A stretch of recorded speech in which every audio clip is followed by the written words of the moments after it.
welcome to IMS Proschool's short interview. Thank you. I was always attracted towards financial products. Equity markets were also quite fascinating, and it was around the time that equity markets started their bull run around 2002-2003 time. So with this interest in mind, I always wanted to do something in finance. And after working for a few years, I decided to pursue my MBA. I thought that finance was the area I should be majoring in. I discussed with few people, and everyone said that it's good to have a CFA charter, especially from the US one, which will help you on a long-term basis, especially with MNC banks and other firms. So I just went ahead with the flow, did the level 1, cleared that. I said, okay, I've cleared level 1, let's attempt the next levels. So it just went on, the flow went on, I cleared all 3 levels. Whereas CFA, as I see it, as the name says, financial analyst, chartered financial analyst, it is more tuned towards the analysis part of, let's say, the balance sheet, the cash flows, the income statement. So it's a very focused area. So yes, the general knowledge that I got in MBA was useful for my general day-to-day working, and within my regular work where I had to focus on a particular area, the CFA curriculum helped me.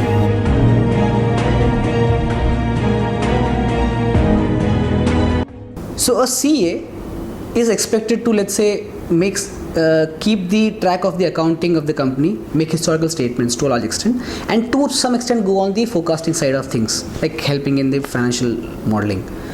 Whereas CFA just does the analysis, historical analysis, and does a detailed level of forecasting. So in that sense, to a large extent, there is a complement, their functions are complementary.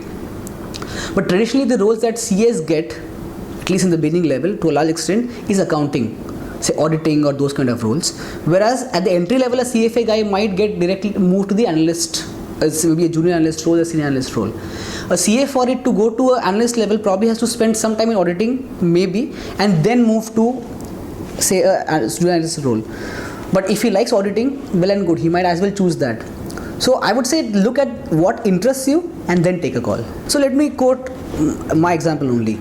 So I had started my the CFA study way back in 2006. That's when I gave my level 1. At that point of time, there were a lot of people who were in the industry, at least I know a couple of people around me, who told me, why are you wasting time? You should enjoy, just like we have got a new job now, you should enjoy. I said, no, I'm interested, let me do this. The same guy who had told me, why are you wasting time, 7 years down the line, somewhere around 2012, 2013, was completing his CFA. Which kind of says that over the years, CFA has got a lot of recognition.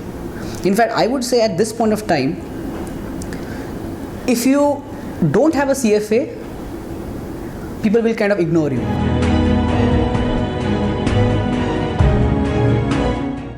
An equity researcher's life, kind of, I can say, is divided into 2 distinct phases.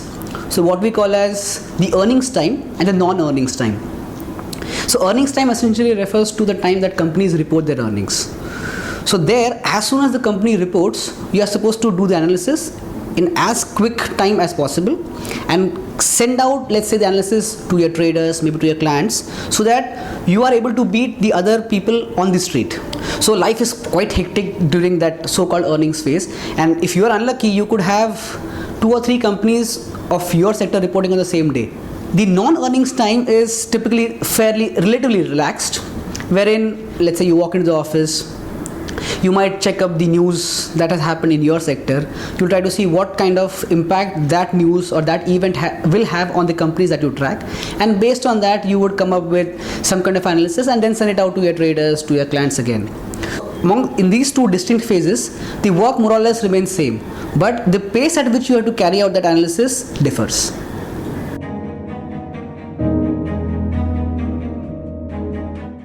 It is a leading institute which takes care of the industry needs and tries to fulfill that gap that exists between what industry wants and what academics provides at this point of time. If you look at the various programs that IMS Proschool runs, so you have a program which is the NSE certification in modeling. You have courses for CFA, level 1, level 2, level 3.